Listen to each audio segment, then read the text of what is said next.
proceso constituyente chileno. Espero que se encuentren todos bien.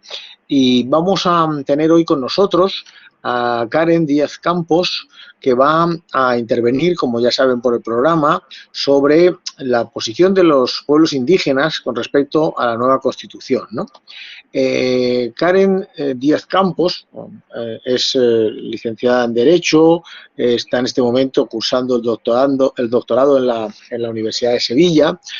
Estábamos comentando hace un momento que además también pues, cursó un máster en Derecho, Empresa y Justicia aquí en la Universidad de Valencia y también ha realizado otros estudios de posgrado y en la actualidad es profesora de la Universidad Arturo Prat, en donde es directora del programa de investigación en interculturalidad, territorio, aguas y derecho indígena de la Facultad de Ciencias Jurídicas y Políticas de esa universidad. Por lo tanto, una persona pues, especialmente cualificada para podernos ilustrar sobre este tema tan interesante en un país donde lamentablemente pues, no ha habido un respeto hacia los pueblos indígenas tradicionalmente, sino más bien un proceso de persecución y acoso y por lo tanto, bueno, pues aquí hay un giro de la situación que creo que es muy importante. Van a tener una importante representación dentro de la Asamblea Constituyente, de la Convención Constituyente y por tanto pues la intervención de la profesora va a ser yo creo de gran interés para todos nosotros. Por tanto, sin mayores preámbulos le cedo el uso de la palabra para que haga la exposición y luego haremos una zona de preguntas y de debate con los alumnos. Bueno, muchas gracias por la oportunidad de poder volvernos a la Universidad de Valencia y esta vez como profesora y ya no como alumna. Es un momento muy interesante para mí. Más interesante cuando podemos hablar de un tema que trabajaba por mucho tiempo, que es pueblos indígenas en Chile y la nueva constitución, que creo que es uno de los temas más interesantes que se están dando en mi país, ¿no? En Chile, que es esta nueva constitución, este cambio de paradigma y lo que esperamos que ocurra con este cambio de sistema que esperamos que se originó, ¿no? En octubre del 2019. Así que voy a hablar de forma muy general sobre este tema y voy a concentrarme en lo que considero y lo que he conversado con miembros de pueblos indígenas debieran ser aquellos temas que debieran ser centrales en el debate de una nueva constitución en Chile. Para ello, lo primero que puedo decir con respecto al proceso constituyente chileno, que yo me imagino que como ya sé que han tenido varias sesiones al respecto, pero igual menciono esto, ha tenido especiales características y es sumamente interesante el cómo se inicia la misma movilización popular en octubre del año 2019, la que por demás, otra cosa que llamaba mucho la atención cuando esto estaba ocurriendo, el que no tenía líderes aparentes, ¿no? Pero sin lugar a dudas buscaba un cambio de sistema, una modificación fundamental que nos lleva a un acuerdo político para modificar la Constitución en su totalidad, cosa que la Constitución que nosotros tenemos actualmente no contemplaba. Lo que nos lleva a este momento, donde estamos a menos de un mes de elegir quiénes serán nuestros constituyentes, con gran apatía a todo lo que significa o se identifica como la vieja forma de hacer política, desconfianza en los partidos políticos, así como la necesidad de que este proceso y la generación de un nuevo sistema de gobierno cuente con una participación directa de todos y todas las chilenas y chilenos. En este escenario de modificación constituyente y en las mismas manifestaciones en las calles, siempre estuvo presente nuestra multiculturalidad. El legítimo reclamo de los pueblos indígenas chilenos, representados por sus banderas, la Huiñufoye y la Huipala, y por su activa participación. De esta forma, en el colectivo se masifica la reivindicación de los pueblos originarios de Chile, así como el reconocimiento de tales en la nueva Constitución y su activa participación en el proceso constituyente. Presentando como parte del necesario reconocimiento intercultural que debe realizar un Estado nacional de América Latina, que se denomina social de derecho. En esta línea se comprende que en Chile coexisten varios sistemas jurídicos, el impuesto por el Estado Nacional y el propio indígena, y este a su vez podría implicar el derecho de los mismos pueblos a autodeterminarse. Y es aquí donde debemos definir o pensar cuál es la situación actual que tiene nuestra Constitución en Chile con respecto al reconocimiento de los pueblos indígenas, y para ello resulta muy interesante que nosotros conozcamos cuál es la realidad del resto de las constituciones latinoamericanas, ¿no? Y en esto hubo el trabajo de otra abogada, que es el Sicuri Huinca, quien es una abogada mapuche, y quien identificó diversos puntos esenciales en las diversas constituciones latinoamericanas en cuanto a niveles de reconocimiento de los pueblos indígenas, donde indica como puntos que se reconocen en las constituciones, el que se les reconozca como pueblos indígenas, el que se reconozca la diversidad cultural, el que se reconozca tanto tierras como territorios indígenas, recursos naturales, el derecho a la autodeterminación, idiomas y lenguas indígenas, el reconocimiento a la educación bilingüe, la participación política y el reconocimiento al derecho consuetudinario. Como podemos ver aquí, los niveles de reconocimiento son diversos, encontrando altos niveles de reconocimiento, como el caso de la Constitución boliviana, de la Constitución colombiana, la Constitución de Ecuador, la Constitución mexicana, y otras donde encontramos menor reconocimiento, como el caso de la Constitución brasilera o la Constitución de Costa Rica. Y aquí vemos el caso de El Salvador, que también reconoce el menor nivel, Guatemala, Honduras, que solo reconoce la diversidad cultural. Otro caso donde vemos altos niveles de reconocimiento es la Constitución de Nicaragua. Y luego nosotros vamos a la triste situación de nuestra Constitución actual, que no reconoce en ninguno de los niveles, ni siquiera reconoce la existencia de pueblos indígenas en nuestra Constitución. Ninguno de estos niveles está reconocido en nuestra Constitución actual, lo que nos da un problema actual de falta de reconocimiento constitucional de los pueblos indígenas en Chile, y que algunos argumentan tiene también que ver con la situación en la que nosotros nos encontramos en octubre del 2019, es decir, que explotó en octubre del 2019, y que tiene que ver con esta como no consagración en la Constitución de lo que nosotros somos realmente como identidad chilena, ¿no? Y que se genera estos puntos de quiebre. En la base de ello, nosotros nos enfrentamos a un problema mayor que dice relación con los efectos irracionales del derecho en las comunidades ancestrales, sobre todo de un derecho hegemónico que en la práctica y en su ejecución no reconoce las reglas de conducta social derivadas de la costumbre indígena, como el caso de las MAPU o la justicia comunitaria aymara, por solo dar algunos ejemplos. Actualmente el derecho nacional chileno reconoce la costumbre como fuente del derecho para los pueblos indígenas en el marco del Convenio 69 de la OIT sobre pueblos indígenas y tribales, el que en su artículo 8 establece que al aplicar la legislación nacional a los pueblos interesados deberán tomarse en consideración sus costumbres o su derecho consuetudinario. Por su parte, la ley 19.253, o ley indígena, establece ciertas normas de protección, fomento y desarrollo de los indígenas, establece en su artículo 54 un reconocimiento a la costumbre indígena y su aplicación en materia de justicia. Sin embargo, este reconocimiento nacional e internacional y a nivel legal no se ha visto reflejado en la instauración de políticas públicas por parte de los diversos gobiernos que obedezcan a estos principios, sin siquiera que entremos a la situación que ocurre en el sur de Chile con el absoluto desconocimiento de los derechos humanos para parte del pueblo mapuche, ¿no? Y sus reivindicaciones territoriales, que también conversaremos más adelante. Esto nos deja ante lo que conocemos como un derecho al que se le ha vaciado de contenido, con sus consecuentes y racionales efectos. Para subsanar este último, se propone aprovechar este momento de modificación constitucional para instalar un modelo jurídico intercultural que permita asegurar el cumplimiento de estos deberes internacionales del Estado de Chile, así como también se configure un bloque jurídico de reconocimiento y protección de los pueblos indígenas.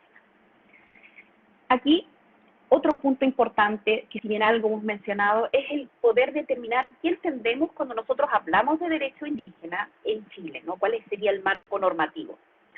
Al hablar de derechos indígenas en Chile, lo primero que podemos tratar es el marco normativo ante el que nos encontramos cuando enfrentamos asuntos que involucran un elemento indígena u originario, o, si nuestra visión es un poco más crítica, la real ausencia del cuerpo normativo que garantice la protección de los derechos de un grupo altamente desprotegido y olvidado por nuestros ordenamientos desde el mismo momento de la conquista hispánica.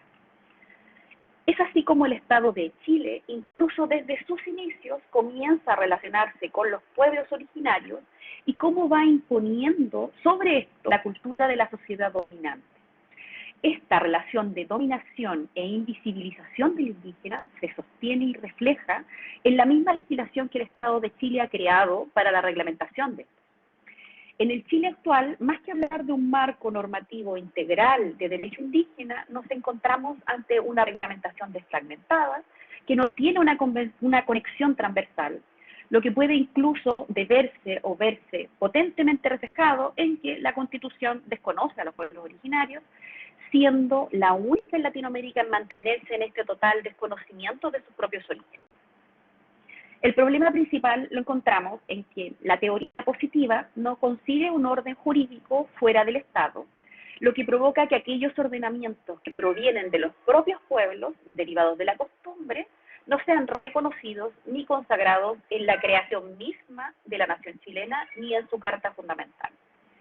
Esta situación se ve aún más agravada cuando nosotros pensamos la situación del proceso de asimilación de los pueblos indígenas, chilenización y configuración de la deuda histórica. En el caso chileno, toda evidencia de derecho propio fue destruido por el proceso de conquista española, con su consecuente evangelización, y además fue golpeado por el proceso de independencia y consiguiente generación del Estado de Chile.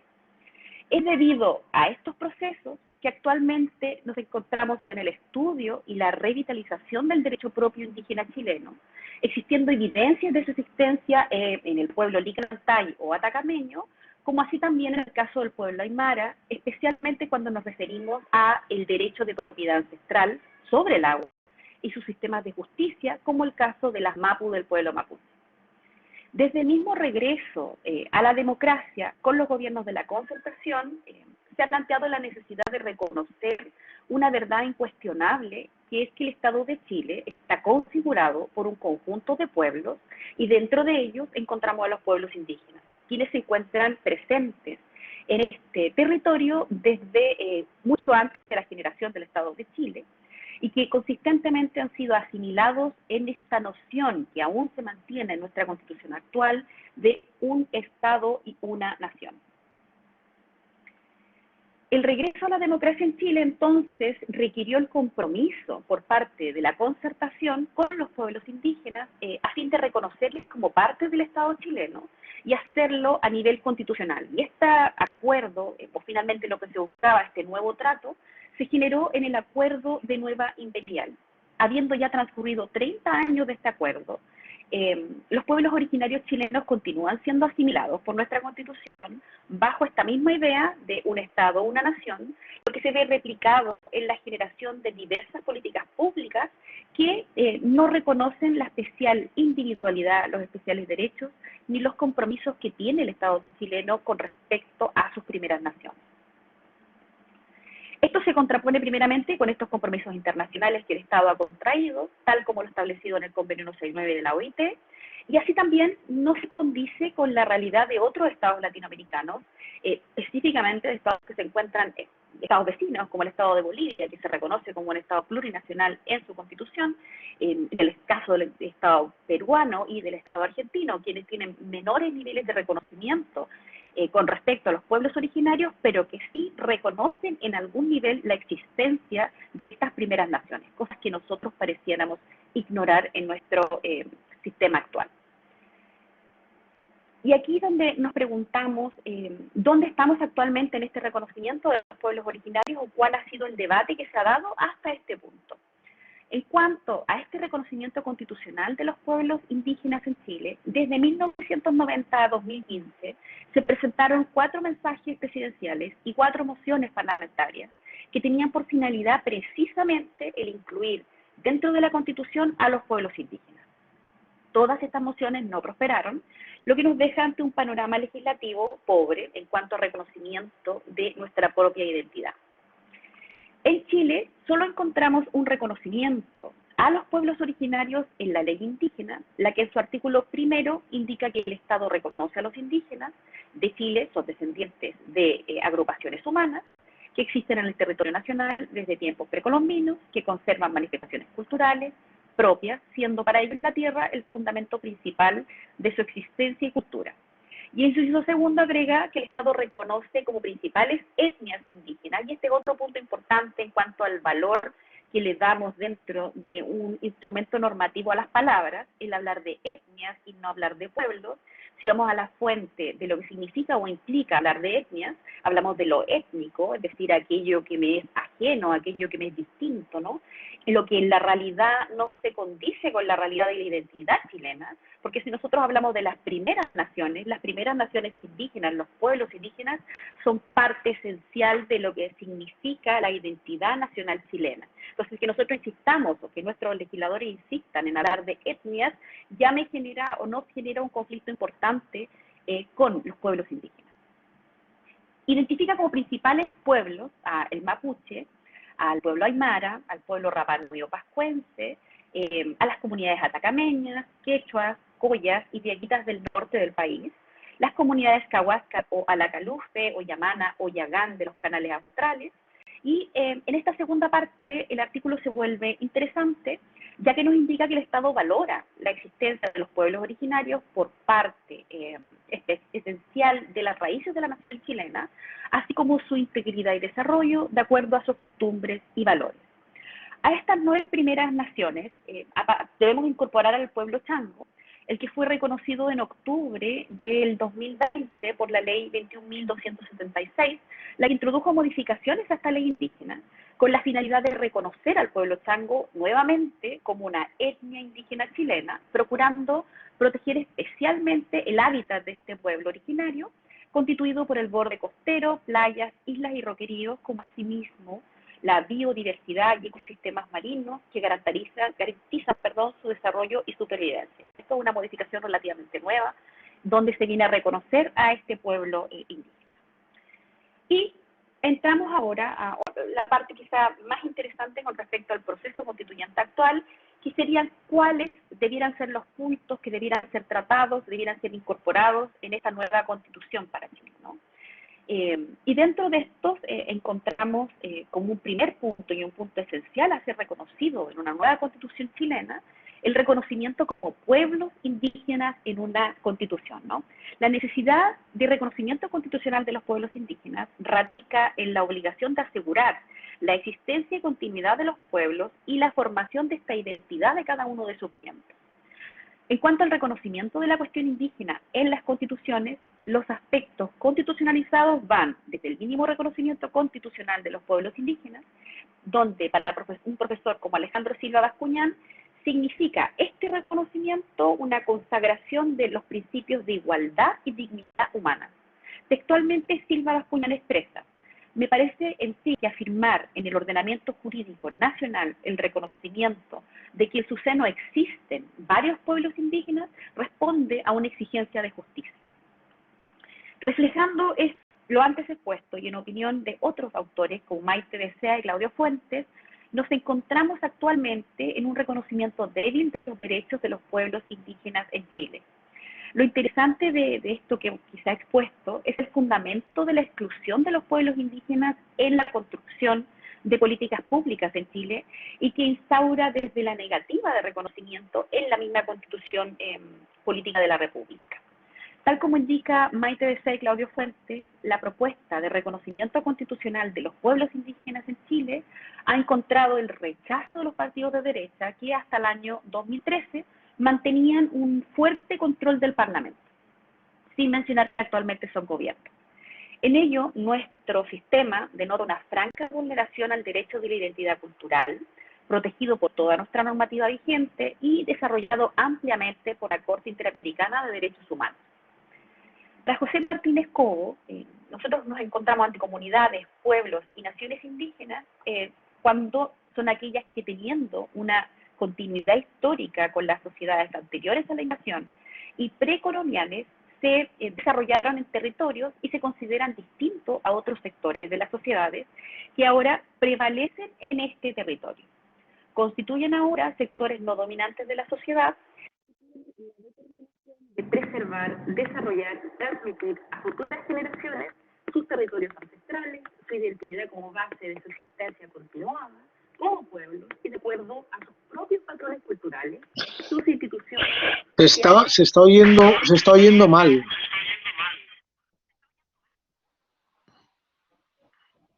Estaba Ha sido un segundo, pero luego le ha ido bien. Bien, bien. Perfecto, sigue, sigue. Me avisas si se te escucha. Estaba hablando con respecto. Se escucha entrecortado. No, ahora no se escucha, Karen, disculpa, No sé si pueden ser a lo mejor los AirPods o...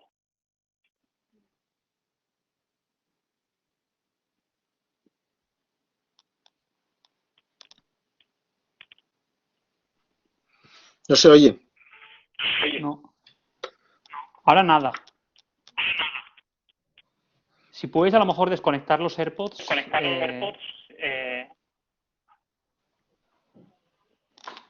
No te oímos nada, Karen. No te oímos.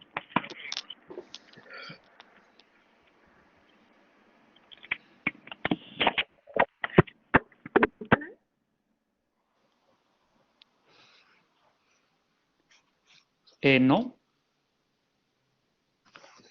Qué pena, hombre. Iba perfecto. Es verdad que aparentemente tienes una conexión, aquí nos indica el programa y nos señala un alumno, que tienes una conexión baja.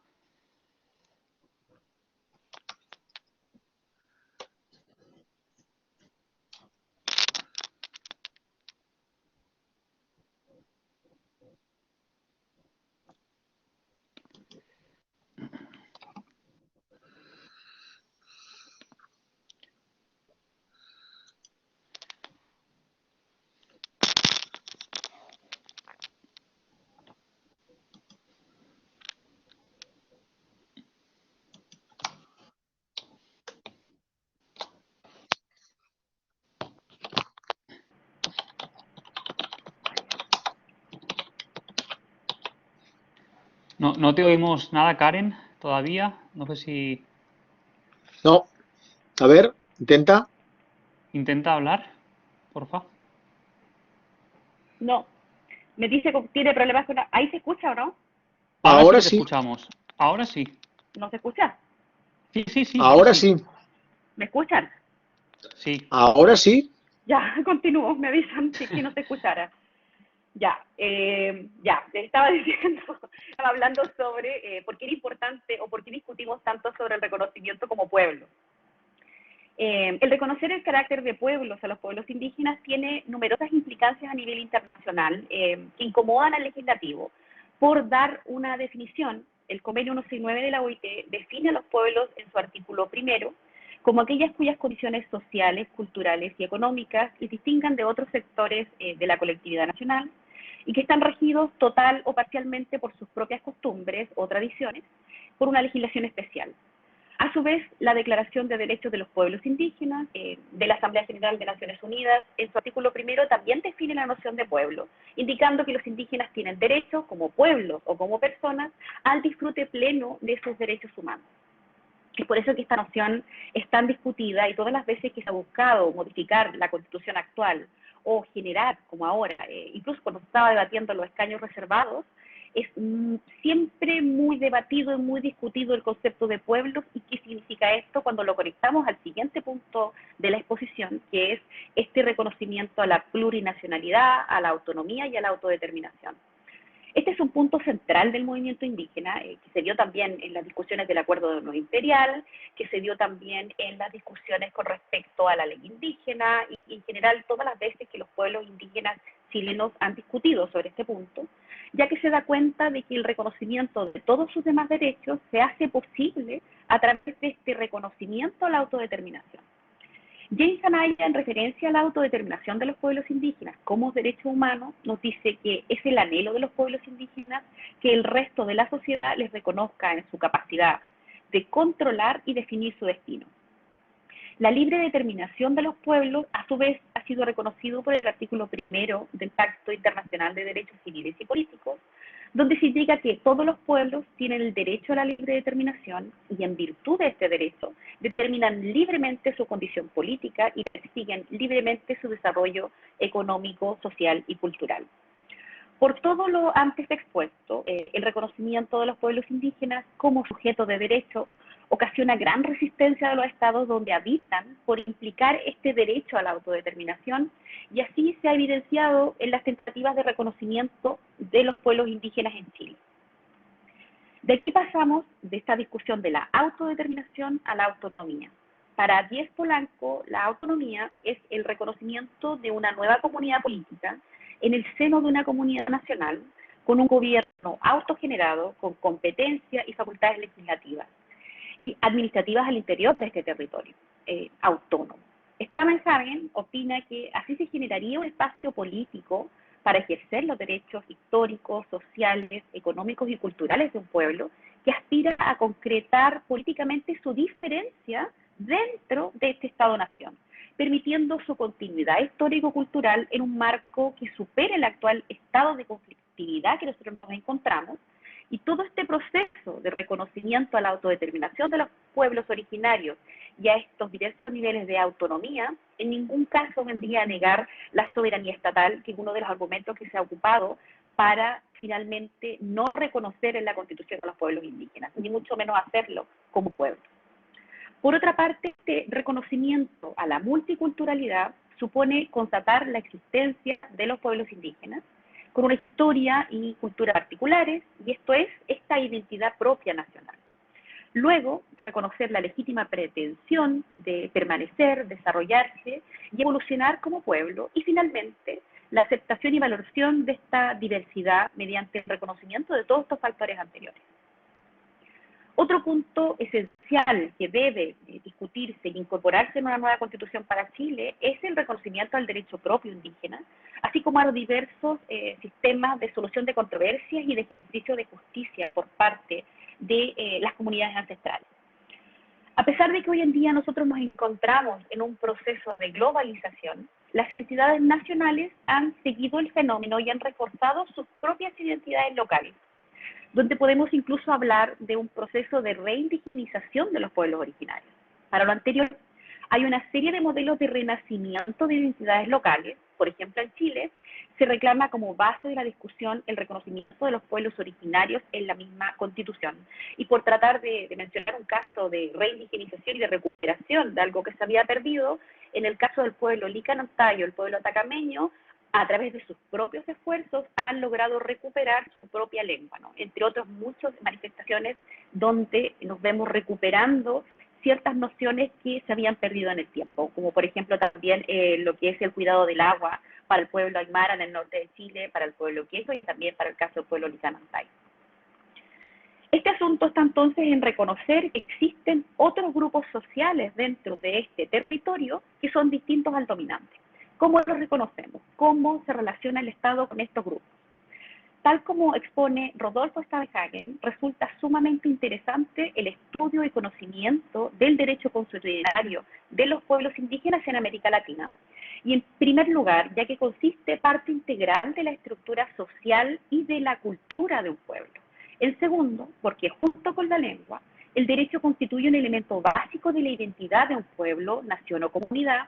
Y en tercer lugar, la naturaleza del derecho consuetudinario condiciona las relaciones entre dichos pueblos y el Estado. Es decir, el que nosotros hagamos estos reconocimientos, el que se reconozca el derecho consuetudinario, nos viene finalmente a generar un propio reconocimiento de nuestra propia identidad que nos lleva a una posible solución a los conflictos que tenemos de larga data entre el Estado chileno en su continua negación de los pueblos indígenas y las reivindicaciones territoriales y de derechos generales de los pueblos indígenas.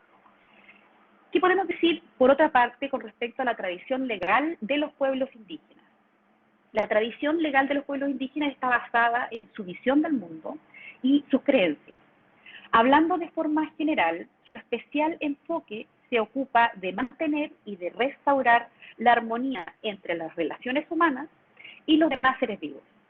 Ciertos principios generales pueden surgir de la misma cosmovisión indígena, como por ejemplo que el colectivo es tan importante que los individuos tienden a actuar teniendo a la vista este objetivo de carácter colectivo, independiente del riesgo a su propia persona. Y esta idea de la cosmovisión indígena y de esta idea de la importancia del colectivo por sobre el individuo no solo se encuentra presente en los marcos legislativos indígenas chilenos, de pueblos originarios chilenos, sino que lo encontramos en general en todos los pueblos originarios Incluso podemos encontrar manifestaciones de ello en el pueblo inuit del estado de Canadá.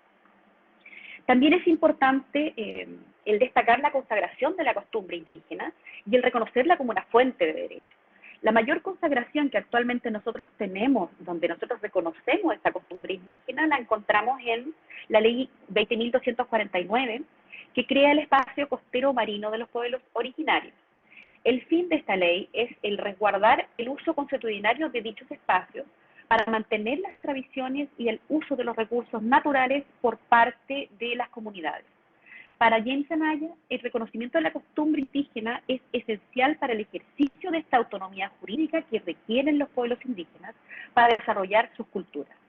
Y otro punto importante que debo mencionar es que la ley 20.249, que crea este espacio marítimo, se origina nuevamente por la misma presión de los pueblos indígenas, quienes, buscando acuerdos políticos y apoyos de todos los colores políticos en Chile, logran que se dicte la ley 20.249. Es muy importante decir que aquí el marco normativo que nosotros tenemos actualmente en Chile tiene que ver mucho con los movimientos indígenas y con sus propias solicitudes y cómo se comunican directamente con el Estado, directamente con el legislativo, para lograr determinados marcos regulatorios o para lograr ciertos reconocimientos.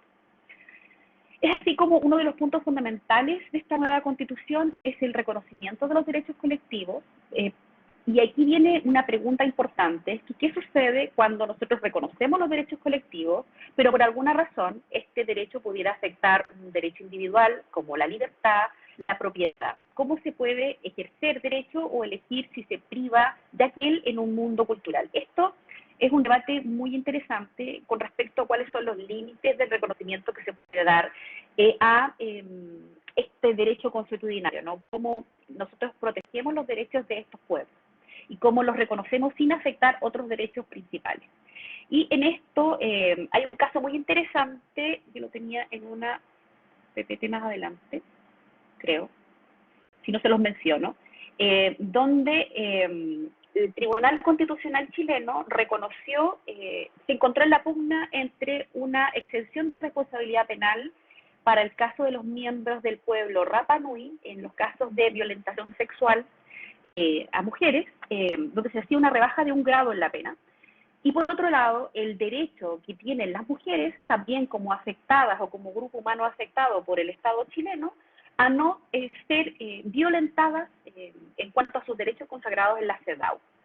El Tribunal Constitucional, que este fallo es de febrero de este año, hace una discusión donde finalmente determina que no puede justificar esta exención de responsabilidad penal en una costumbre indígena. Dice que no se puede comprobar, ni tampoco lo dicen los grupos de ancianos Rapa Nui, que esto responda a una costumbre indígena, pero hay un voto que está de acuerdo a la mayoría, pero que también entra a discutir qué sucede si nos encontráramos ante esa situación, es decir, ante una manifestación de la costumbre indígena que violenta un derecho humano.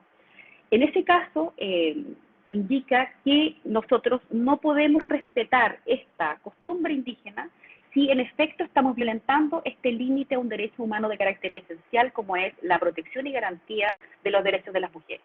Entonces, ahí es interesante y es una idea que puede ser fácilmente solucionable cuando se debata esto en la generación de una nueva Constitución para Chile, ¿no? Otro punto esencial que debiera estar consagrado en una nueva Constitución es en la consagración del principio de la diversidad cultural. Otro punto entonces fundamental a discutir en este proceso constitucional es esta consagración de este principio, lo que se manifiesta en la originalidad y la pluralidad de identidades que caracterizan los grupos y las sociedades que componen la humanidad, y esto es virtud de lo que establece el artículo 1 de la Declaración Universal sobre Diversidad Cultural. Diversas constituciones latinoamericanas reconocen la diversidad cultural y un buen ejemplo que nos podría servir de base o como un modelo en una nueva constitución chilena es el artículo 4 de la Constitución de México, la que reconoce que toda persona tiene derecho al acceso a la cultura, al disfrute de los bienes y servicios que presta el Estado de esta materia, así como el ejercicio de sus derechos culturales. El Estado promoverá los medios de difusión y desarrollo de la cultura, atendiendo a la diversidad cultural en todas sus manifestaciones, expresiones, con pleno respeto a la libertad creativa. La ley establecerá los mecanismos para el acceso y participación de cualquier manifestación cultural. Y les menciono porque aquí está, por si a alguien le interesa conocer la causa Roll que estaba mencionando hace un rato el Tribunal Constitucional, es la Roll número 8792 del 2020 del Tribunal Constitucional, que habla sobre la inaplicabilidad de esta norma para sancionar con penas inferiores a miembros de ciudadanos del pueblo Rapa Nui. Vale también mencionar que la persona que buscó la inaplicabilidad en este caso fue también una mujer que era miembro de este pueblo Rapa Nui. También es importante recordar que el mismo pueblo dijo que esta exención de responsabilidad penal no obedecía a una costumbre indígena del mismo pueblo, y lo que también se ocupa como un argumento ante el Tribunal Constitucional. Otro punto sumamente importante, y esto ha sido importante con respecto a toda la historia chilena y tiene que ver también con la deuda histórica, es el reconocimiento de las reivindicaciones territoriales. Esta situación constantemente ha estado presente en el debate de modificación constitucional, que es el reconocimiento de estas reivindicaciones territoriales de los pueblos indígenas. Este reconocimiento resulta fundamental en el escenario de conflicto entre el Estado y las primeras naciones, y especialmente del pueblo mapuche. Los proyectos de reforma constitucional que se han propuesto en las últimas décadas en relación a los pueblos indígenas, por lo general se han referido a tierras indígenas, omitiendo cualquier alusión a territorio indígena.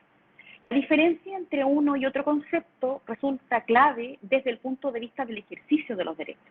El primero se refiere a un estatuto especial para determinadas porciones del suelo, fundada en la idea liberal clásica de propiedad privada e individual, que no corresponde al ideario indígena ni a su relación con su hábitat natural. El concepto legal de tierra indígena no comprende el subsuelo, ni el agua, ni los demás recursos que se puedan encontrar en este territorio, permitiendo la fragmentación del hábitat y su regulación bajo estatutos diferenciados, que es la realidad que nosotros tenemos en Chile actualmente. Es decir, tenemos por una parte la regulación del derecho de agua, por otro lado la regulación del derecho minero, por otro lado la regulación del medio ambiente, y por otro lado la regulación de los derechos de los pueblos indígenas. Y la asignación de la titularidad de dominio en forma separada e individual, es decir, divido el territorio en diversos planos que pueden tener diversos titulares, con todos los conflictos que esto puede ocasionar cuando estamos hablando de territorios indígenas. Esto imposibilita el ejercicio del derecho a la autodeterminación, que necesitan un ámbito de autonomía territorial, y violenta la cosmovisión indígena, en que la comprensión de la totalidad como categoría esencial implica una vinculación mucho más estrecha entre las personas con su entorno y particularmente con la tierra. Para permitir el ejercicio de estos derechos colectivos indígenas es que el concepto de tierras indígenas ha dado paso a este concepto de territorio indígena. Este último es más bien, o se refiere a una propiedad colectiva sui generis, que contiene formas de tenencia que transitan entre lo colectivo, lo individual, que recae sobre la integridad del espacio, y los recursos que se encuentran e implica derechos de antiguas y futuras generaciones. En este sentido, el territorio se vincula con el pueblo y no con un individuo determinado, del mismo modo que el territorio de un Estado pertenece a él o a los pueblos que lo constituyen y no puede ser enajenado. En esto encontramos fallos muy interesantes de la Corte Interamericana de Derechos Humanos, la que ya ha sido clara en mencionarse cuáles son los elementos o a qué nos referimos cuando hablamos de territorio, y nos habla también de la especial conexión que tienen los pueblos indígenas con el territorio. Otro punto fundamental que debe incluirse dentro de una constitución para Chile es el reconocimiento y reparación de la deuda histórica, de la que muy poco se habla. La importancia del reconocimiento de los pueblos originarios viene de esta llamada deuda histórica. Desde la creación del Estado y Nación chilena se ha buscado volver invisible al indígena, primero mediante su persecución en la denominada pacificación de la Araucanía, el exterminio del pueblo Tegman y la reducción y prohibición de forma de vida de los Cahuascas y de los Yamanas, así como la persecución de los pueblos del norte de Chile, incluidos los afrochilenos, por parte de brigadas nacionalistas, que buscaban forzar su asimilación y que incluso llevó al cambio de apellido de ciudadanos chilenos de ascendencia aymara en la quebrada de Tarapacá por apellidos que se conocían como chilenos a fin de esconder su ascendencia indígena. Esto todo en la primera región de Chile. Todo este actuar histórico de nuestros gobernantes ha determinado la situación en la que nosotros nos encontramos ahora, ¿no? Donde aún no nos reconocemos como parte de un Estado conformado por muchos pueblos, donde la asimilación del indígena ha sido llevada con la finalidad de usurpar y ocupar tierras tradicionalmente indígenas, pero se ha encontrado, ante la voluntad y fortaleza de los pueblos indígenas, quienes han sabido mantener sus estructuras, lenguaje y su propia identidad cultural. Otro punto fundamental a reconocer, que en parte se ha mencionado hasta este punto, es la incorporación de este concepto de propiedad colectiva indígena, así como los distintos niveles de la propia cosmovisión indígena. El concepto de propiedad de los pueblos originarios no ha sido reconocido en la Constitución chilena.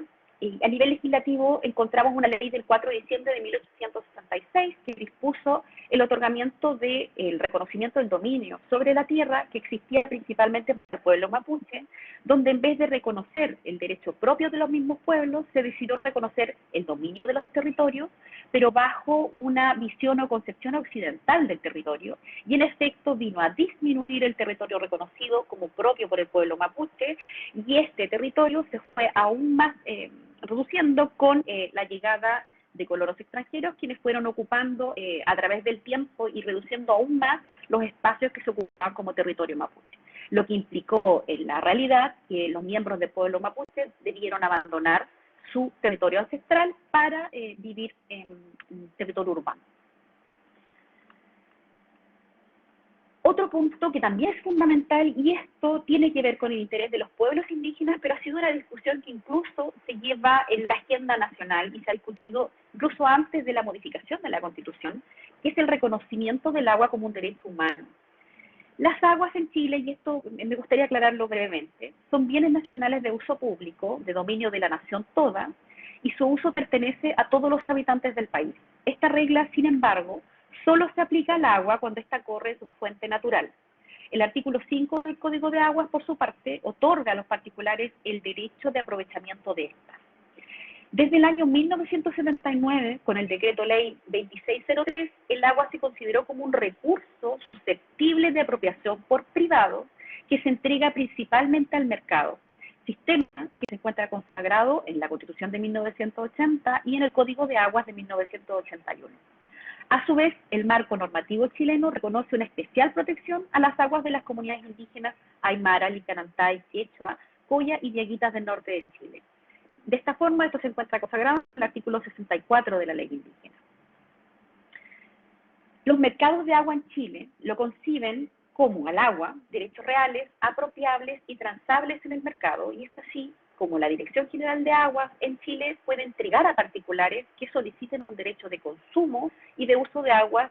Este derecho calificado como real por ley es perpetuo y es transferible. Y incluso en el caso que no se utilice, la única sanción que se da a quien no utiliza el agua es una sanción monetaria que el monto en realidad no desincentiva y muchas veces genera una manipulación del mercado de agua, reteniendo el agua, incluso en situaciones de sequía como la que nosotros nos encontramos en la cuarta región de Chile. Y esta situación se ve aún más agravada si nosotros incorporamos la situación de emergencia COVID mundial, ¿no? El que nos encontramos actualmente.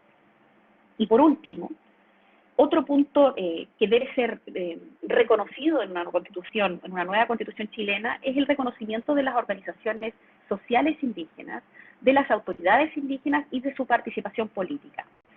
Las constituciones latinoamericanas han consagrado el reconocimiento de las organizaciones sociales indígenas y de las autoridades indígenas, la validez jurídica de las normas constitucionarias indígenas, la protección constitucional especial en materia laboral y políticas educacionales especiales para los indígenas.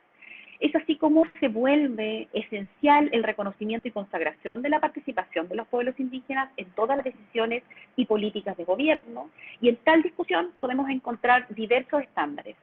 Primero, puede haber participación en todos y uno de los planes, políticas y programas del Estado, participación en todos los niveles, local, regional o nacional, participación a través de estructuras representativas, y al asegurar que los planes y programas de los estados ya estén definidos con la participación de los pueblos indígenas. Esto es muy importante porque, bueno, actualmente nosotros sabemos que el marco normativo que hace algún reconocimiento de la participación de los pueblos indígenas es la ley indígena. La ley indígena comete un gran error en cuanto no consagra instituciones de participación propias de los pueblos indígenas, sino que crea sus propias instituciones. Y que no respetan las estructuras tradicionales que tienen los pueblos indígenas, sino que crean una nueva estructura que obedece a esta Corporación Nacional de Desarrollo Indígena y que se denominan ADI o Áreas de Desarrollo Indígena. Eso también es muy impropio y genera nuevamente una discusión con respecto a este punto. Y ahora, a modo de conclusión, el reconocimiento de los pueblos originarios de las primeras naciones es un tema que está presente como una verdadera deuda histórica del Estado chileno con sus nacionales descendientes de las primeras naciones que ocupaban los terrenos o territorios que nosotros ahora conocemos como Chile desde mucho antes de la llegada de los conquistadores. Entendiendo la existencia de esta deuda, es que en el mayor momento de transición política, es decir, cuando nosotros salimos de la dictadura por el pacto político de los partidos que conformaban la concertación, se presenta como un compromiso el cumplir con el reconocimiento constitucional de los pueblos indígenas. Se ha discutido largamente el cómo lograr las modificaciones constitucionales necesarias a fin de hacer propias las demandas indígenas, y así ocurrió con el mismo proceso de redacción de la ley indígena, y nuevamente en este proceso constituyente. El tema de reconocimiento constitucional de los pueblos indígenas se instaló en la agenda pública en las asimetrías de la dictadura militar. Al hacer suyas las demandas indígenas, el presidente Elwin decidió hacerse cargo de una deuda histórica del Estado de Chile con los pueblos indígenas. Han pasado ya más de 3 décadas de esta discusión, 7 gobiernos democráticos, múltiples proyectos de reforma constitucional, pero ninguno de ellos ha logrado concretar la promesa asumida en este pacto de Nueva Imperial del año 1989. La realidad de los pueblos indígenas en Chile es compleja, tanto en lo socioeconómico como en lo jurídico-político. Los distintos gobiernos de la transición a la democracia han desarrollado políticas de desarrollo indígena que no han logrado acabar con la exclusión, la pobreza, la marginación social, la discriminación y la represión que viven muchos indígenas, y que esto se debe fundamentalmente a esta falta de reconocimiento constitucional, así como también la ignorancia de gobernantes y legisladores de los pueblos indígenas, de la cosmovisión y del derecho propio, lo que fue evidente en el debate por escaños reservados para pueblos indígenas en este proceso constituyente. No pudiendo eludirse el tema del reconocimiento constitucional anhelado por los pueblos indígenas, es urgente debatir sobre cómo debe darse la relación entre el Estado y los indígenas chilenos. En este proceso constituyente está la oportunidad de hacer los cambios sustanciales, no solo en lo normativo, sino además que puedan influir en el diseño de políticas públicas para mejorar la situación de los pueblos indígenas en Chile.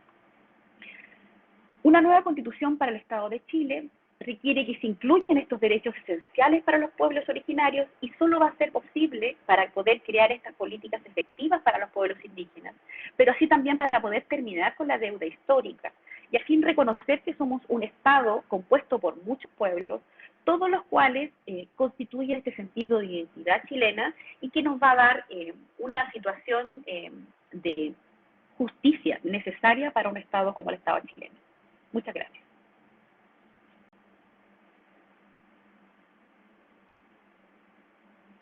Muchas gracias a usted, Bueno, pues, Karen. muchas gracias. Vamos entonces a dar, como siempre, paso a la posibilidad de que se hagan preguntas, como siempre también. Mejor si se hacen por escrito por el chat, y el profesor Diego González va dando lectura a las preguntas y la profesora contesta. Muchas gracias, Karen, por tu estupenda intervención. Bueno, pues ya tenemos aquí algunas preguntas planteadas, así que con permiso pues procedo a su lectura. Leo algunas primero, las agrupo y luego contesta Karen, y si hay otras, si hay tiempo, pues que conteste a otro. Sí, haz un par, pero no hagas muchas, porque si no al final es más complicado recordar que te han preguntado. Efectivamente. Voy a leer las 2 primeras intervenciones primero, ¿de acuerdo?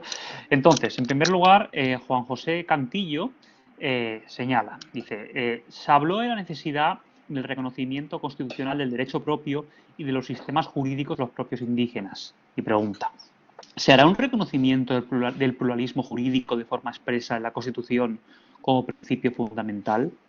Teniendo en cuenta que la sociedad mayoritaria chilena, en especial las autoridades, han estado acostumbradas históricamente a solo reconocer como derecho al derecho institucional del Estado. Eso también sucede en los demás estados con población indígena. ¿Cómo garantizar que ese reconocimiento constitucional se pueda materializar en la práctica?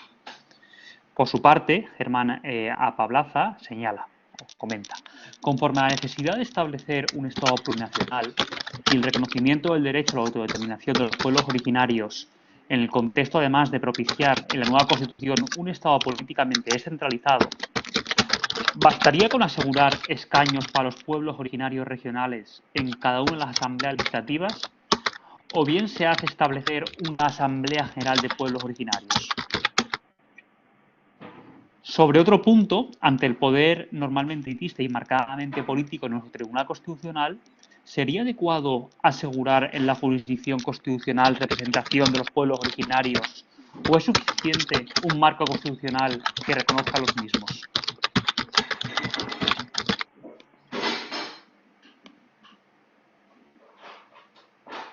Ya, estoy anotando. Ya, con respecto a la primera pregunta sobre la necesidad de reconocimiento propio, claramente esto se relaciona con la idea de este reconocimiento del pluralismo jurídico. Yo digo que este reconocimiento que se debe hacer en la Constitución es el primer paso. Bajo ningún punto digo que por el hecho de reconocerse en la Constitución se subsane el problema en sí mismo, ¿no? Porque finalmente estamos hablando de un problema histórico, de la forma en que ha operado nuestro Estado, y como nuestro Estado también está muy manipulado por ciertas élites que generan poder, y que yo no tengo ninguna duda que en la misma Asamblea Constituyente también se va a dar y se va a discutir, ¿no? Entonces, entiendo que el reconocer el derecho propio al hacerlo en la Constitución, sí lo que nos viene a dar es un marco normativo sobre el cual podemos trabajar y podemos dar cierta seguridad en la generación de este reconocimiento al pluralismo jurídico, como lo han hecho, porque ¿qué es lo que ha ocurrido en Chile en la actualidad? En la actualidad nosotros tenemos este reconocimiento de carácter legal, tenemos el reconocimiento en el convenio 169 y queda finalmente, como todavía no se encuentra consagrado en la Constitución, en determinación de los tribunales en incorporarlo o no. ¿Qué ha hecho la Corte Suprema cuando ha conocido de ciertas causas que involucran interés indígena? Es que ha sido ambivalente en su forma de fallar. Tiene fallos muy interesantes como el caso de Chumisus Magama, donde finalmente vino a confirmar un fallo de la Corte de Apelaciones de acá de esta región de Iquique, donde se reconoce un título ancestral sobre el agua, que era un título que no estaba inscrito de una comunidad indígena, que es la comunidad Chumisus Magama, por sobre un título inscrito de un privado, ¿no? Es un fallo súper relevante, pero al poco tiempo la misma Corte Suprema desconoce estos valores y finalmente no falla de acuerdo a lo establecido en el convenio 99, sino que se limita al marco regulado por el Código de Aguas, etcétera. El tener este marco normativo regulado en la Constitución nos da algún nivel de seguridad en cuanto a darnos una base sobre la cual construir estos cambios que nosotros esperamos en cuanto a la consagración del pluralismo jurídico. Ahora, en cuanto a pluralismo jurídico, en cuanto a el entender que somos una nación plurinacional, esto se hizo manifiesto en las mismas manifestaciones que se daban en octubre del año 2019, donde veíamos que quienes participaban eran parte de los pueblos indígenas, pero también veíamos muchos que quizás no se identificaban como parte de ese pueblo indígena, pero sí se hacían parte ocupaban la huipala, ocupaban la bandera mapuche en las distintas manifestaciones y que de hecho estuvieron de acuerdo en que se genere esta nueva constitución, con carácter plurinacional y que también estuvieron de acuerdo en que se debía consagrar en esta nueva constitución escaños por lo menos reservados de los pueblos indígenas. Con respecto a otra pregunta que me hicieron del Estado plurinacional y de los escaños reservados, no basta, es una discusión que se dio cuando se estaban definiendo estos escaños reservados, es que en sí mismo era insuficiente para poder determinar una verdadera participación efectiva de los pueblos indígenas o que realmente tuvieran este derecho a participar como lo consagra el convenio 169. Y de hecho el pueblo quechua del norte de Chile, en algún momento y en algunas de las intervenciones que se dio en los escaños reservados, indicaron que en realidad lo que procedía era hacer una consulta indígena sobre este procedimiento. En su caso, debía existir una asamblea paralela de los pueblos indígenas donde los pueblos indígenas chilenos definieran sus propios intereses, sus propios puntos a ser consagrados en esta Constitución. Se llegó finalmente, hubo que generarse muchos acuerdos políticos porque el tema de los escaños reservados se debatió muchas veces. Los debates realmente eran muy tristes con respecto a lo que se daban o lo que decían quienes estaban determinando los escaños reservados en cuanto al desconocimiento de lo que implica la cosmovisión indígena, los sistemas jurídicos indígenas, y se llegó a finalmente este acuerdo para generar los escaños reservados, que tiene de positivo y de negativo, y se dice que probablemente lo que va a ocurrir es que cuando tengamos el texto de la nueva Constitución, este texto sí sea sometido a una consulta nacional a los pueblos indígenas. Uno puede debatir si eso está de acuerdo o no con este concepto o si verdaderamente debiera existir una asamblea plurinacional de los pueblos indígenas en Chile, quienes todavía hay un grupo importante que discute que debiera ocurrir. Y con respecto, la última pregunta sobre el marco jurídico de la Constitución, no sé si ya lo contesté, me da la impresión que sí. Muy bien. Voy a leer entonces, tenemos 3 preguntas más, que parece que son más cortitas, voy a leer estas 3 preguntas y yo creo que ya con esto podemos, a no ser que me corrija el Sí, moderador. con eso cerraremos ya la sesión. Y con esto ya cerramos la sesión. Entonces, comenta Carlos Mena Andrade, dice, ¿cómo compatibilizamos el derecho de propiedad colectivo con el derecho de propiedad individual en las personas de ascendencia mapuche, entendiendo que no todo el pueblo mapuche piensa de una sola forma y en muchos casos se trata de imponer un criterio que no es compartido por todos? Por su parte, Alejandro Ajata comenta, entre los derechos de pueblos indígenas están su idioma como formas autodeterminativas. En la Constitución nueva se reconocerá sus idiomas como oficiales del Estado chileno. ¿Qué sería lo correcto? ¿Y los sectores derechistas y conservadores ven esa posibilidad? Y por último, Bárbara Gómez comenta, profesora, quisiera preguntarle por el derecho de aguas y el respectivo aprovechamiento por parte de los pueblos indígenas. ¿Se entiende el agua propiamente tal como bien publicado o publicatio? ¿Hay concesiones especiales que tengan los pueblos mapuche aymara en relación al agua?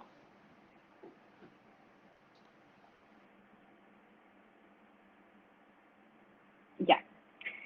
Con respecto a, bueno, es un debate súper interesante cómo se puede compatibilizar el derecho de propiedad colectivo y este concepto de la propiedad individual. Más allá de que puedan existir miembros de los distintos pueblos indígenas que entiendan la propiedad como una propiedad de carácter individual, la cosmovisión indígena en general entiende que la propiedad es una propiedad de carácter colectiva y esta propiedad de carácter colectiva difiere de lo que nosotros entendemos de la propiedad individual en cuanto no se refiere solamente a la superficie determinada, sino que se refiere a todos los elementos de la naturaleza que componen esta, incluido el espacio aéreo, ¿no? Este es como un concepto en general de lo que dice la cosmovisión indígena cuando hablamos de territorio. ¿Se podría compatibilizar este ejercicio de derecho de propiedad colectivo con el ejercicio de la propiedad individual, haciendo una distinción específica cuando estemos hablando de territorios que entendemos como territorios indígenas, donde se aplique un estatuto de derecho de propiedad colectivo que podemos en parte encontrar con ciertos defectos en la ley indígena que nosotros tenemos actualmente, pero que lo hace como tierras indígenas con todo lo que yo conversé en la clase de hoy con respecto a que solo se refiere a la superficie y no a todos los elementos que componen este elemento de territorio, y que por demás no solo no obedece a la cosmovisión indígena chilena, sino que también está en desacuerdo con lo que ha reglamentado la misma Corte Interamericana de Derechos Humanos al hablar de propiedad, y que de hecho tiene un fallo muy interesante del año pasado con el Estado de Argentina con respecto a los distintos niveles de propiedad y cómo debemos ejercer o cómo debemos entender las reivindicaciones territoriales, ¿no? Entonces es un tema muy interesante. Yo creo que esa va a ser una discusión muy interesante en este momento constituyente, en la nueva Constitución, cómo se va a definir, pero es posible hacerlo siempre que se entienda muy bien a qué nos referimos cuando hablamos de propiedad indígena. En cuanto al reconocimiento a los idiomas, nosotros encontramos en Chile reconocimiento a los idiomas indígenas. Pero el problema es que este reconocimiento no está hecho a nivel constitucional, sino que lo encontramos en ciertos servicios públicos, donde en determinadas zonas y territorios se indica o se establecen tanto en español como en el idioma de aquella población o pueblo indígena mayoritario de esa zona. Por ejemplo, acá en el caso del norte de Chile, de Iquique, uno va al registro civil y ve tanto los avisos en español como también lo ve en idioma aymara, que es la población mayoritaria en el norte de Chile. Creo que la forma de verdaderamente consagrar, verdaderamente entender la plurinacionalidad y reconocer la especial identidad de los pueblos indígenas, y también para asegurar su continuidad en el tiempo, ¿no? Para que nosotros también entendamos y conozcamos el idioma, debieran también reconocerse como idiomas oficiales del Estado chileno. Y por último, en cuanto al derecho de aguas, el derecho de aguas, como bien lo dije, se reconoce como un derecho, un uso nacional de bien público. El problema es que solo nosotros entendemos este bien público del agua cuando hablamos de esta agua de carácter superficial. Y se permite la concesión a privados del agua. Y el problema es que esta concesión que tienen privados es un derecho real, que puede ser, que de hecho es a carácter perpetuo, y esto genera los mercados del agua basados en nuestro sistema de carácter neoliberal, donde se busca que los mismos miembros de estas comunidades de agua tengan o se autorregulen, ¿no? Con todos los defectos que eso pudiera tener. Pero esto también tenemos que sumar que la gran mayoría de los pueblos indígenas, por lo menos en el norte de Chile, no tiene sus títulos inscritos, porque lo ha ejercido ancestralmente. Muchos no lo tienen inscrito. Entonces nos encontramos en unas proporciones, voy a hablar de la realidad de nosotros de aquí, de la región en la que vivo yo, donde los pueblos indígenas no tienen ni un 30% del control de las aguas registradas. Y esto genera un conflicto porque si nosotros no damos acceso a los pueblos indígenas, el acceso al agua, va a implicar necesariamente que estos deban moverse de sus territorios ancestrales a territorios urbanos, ¿no? Y si nosotros entendemos lo que establece el convenio 169, si yo tomo una decisión estatal que implica mover a un pueblo originario de un lugar a otro, yo no basta con que consulte a este pueblo determinado, sino que yo debo contar con su consentimiento, ¿no? Y eso lo regula el convenio 169, del cual nosotros somos parte. Y con respecto a estos derechos y garantías especiales, la ley indígena solo establece garantías especiales con respecto al agua a los pueblos indígenas del norte de Chile, específicamente al pueblo aymara y al pueblo atacameño, entre otros que fueron incorporados después, pero no se refiere específicamente al pueblo mapuche. ¿Por qué no lo hace? Para el pueblo mapuche también es importante el agua, pero cuando se define la ley indígena y cuando se definen los conflictos a nivel nacional, en el caso del pueblo mapuche, el conflicto principal se define por el elemento territorio, reivindicación territorial. Y cuando hablamos del norte de Chile, nos referimos fundamentalmente, y debido también a que nos encontramos en el desierto más árido del mundo, el acceso al agua, ¿no? Porque eso es lo que garantiza la continuidad en el tiempo de estos pueblos en estos territorios ancestrales, donde todavía persiste. Y creo que esas son todas las preguntas que me habían. Bueno, Muchas gracias, pues Karen, muchísimas gracias por tu intervención y por las preguntas que tan gentilmente has respondido a todos los que han participado en esta conexión para la conferencia. Esperamos que nos podamos encontrar próximamente siguiendo el proceso constituyente de Chile, que tanto también nos interesa a nosotros como grupo de investigación. Y bueno, pues ya sabes que nos tienes aquí en tu casa, en tu universidad, los tienes a tu disposición cuando desees. Pues nada, simplemente recordarle a la audiencia que el próximo martes tenemos la última de las sesiones en las cuales se realizará la exposición de las posiciones o las ideas que tiene la UDI, la Unión Democrática Independiente de Chile, sobre el proceso constituyente. Por lo tanto, quedamos emplazados para esta última conferencia el día martes a las 7:30 también de la tarde. Hora española y las 3:30 hora chilena. Un abrazo y, como digo, un gusto tenerte aquí con nosotros. Muchas gracias. Un gusto también estar aquí y compartir con ustedes.